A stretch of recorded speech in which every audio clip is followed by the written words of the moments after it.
In the far-off times there lived a poor miller and his daughter Lily. Lily was kind and clever and good, but the miller was a show-off who liked to tell tall tales. Lily was in love with the prince, but was too poor to be his wife. So the miller went to the king and boasted about his daughter. "She can spin straw into pure gold," he said. The king was delighted and summoned Lily to the castle. There he took her to a turret and showed her a bale of straw. "Spin it into gold by morning, and you may marry my son," he said. Then he locked the door. But of course, Lily had no idea what to do, and stamped her feet crossly. At this sound, a goblin appeared.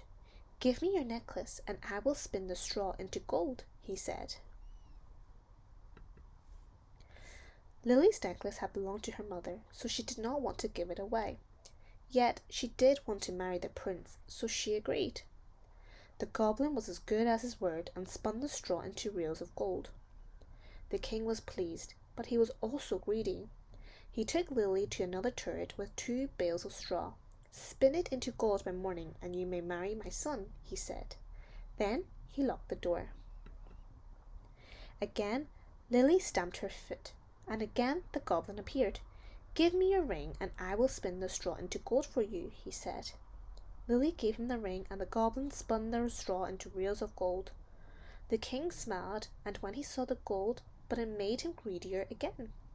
He took Lily to another turret with 3 bales of straw. "Spin it into gold by morning, and you may marry my son," he said. Then he locked the door.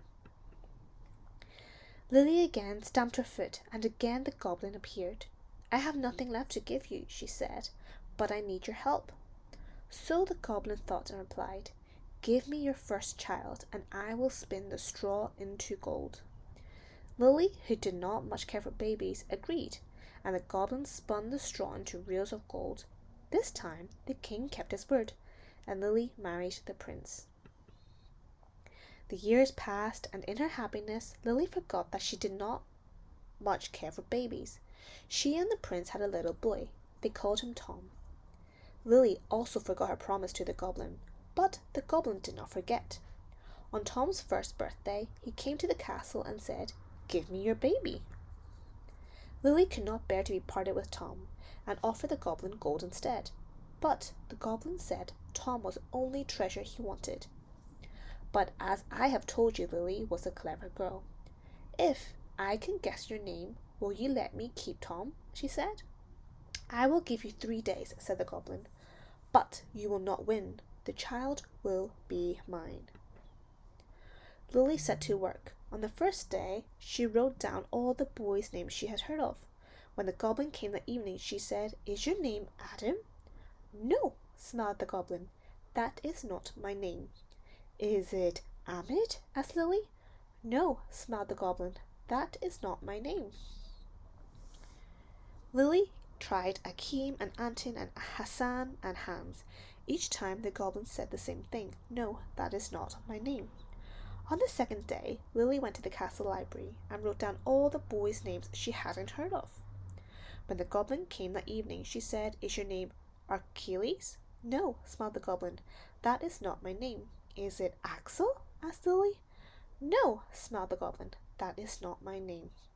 Lily tried Kareem and Casper and Santos and Solomon. Each time the goblin said the same thing. "No, that is not my name." On the third day, Lily had run out of ideas, so she went for a long walk into town. She walked around the market listening out for anyone with a different name. The only names she found in the market were ones she had already tried, like James, Jack, and Jonas.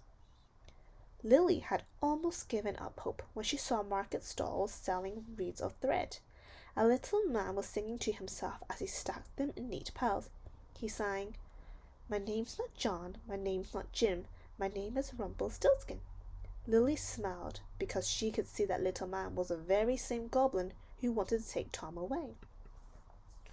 When the goblin came that evening, she pretended not to know. "Is your name Gumboot?" she said. "No," smiled the goblin. "That is not my name." "Is it Marmalade?" asked Lily. "No," smiled the goblin. "That is not my name." Lily tried Slurp and Squelch and Mutton and Tintin, but each time the goblin said the same thing. No, that is not my name. Then Lily had one last guess. Is your name Rumpelstiltskin? She asked. The goblin stamped his foot so hard it went through the floor.